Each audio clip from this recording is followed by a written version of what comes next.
Well, I think that partly goes back to the thing I was talking about earlier about we tend to flip to binary thinking too quickly. So it's either one or the other. And I think,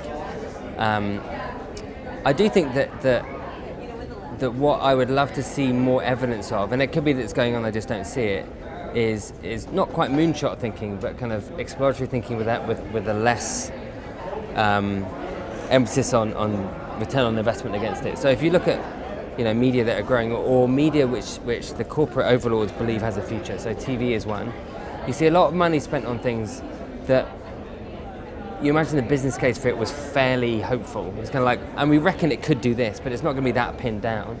And there may be this going on in radio, I just don't see it, but there doesn't seem to be a whole bunch of kind of speculative R&D. So one way of answering that question is I hope radio is building that future for itself. In terms of, the car's obviously a big area, and I think that obviously we were involved in this thing called Radio Player, which is a possible solution to that, where you have a single point of contact. I think it's absolutely true that if there's no aggregation, then it's going to be an extremely long hill to walk. And if there is aggregation, it's going to be a lot easier.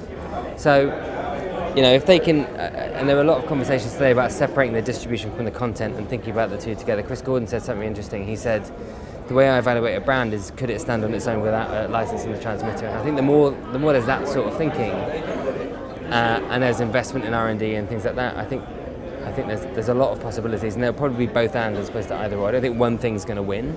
I think a bunch of different things put together will.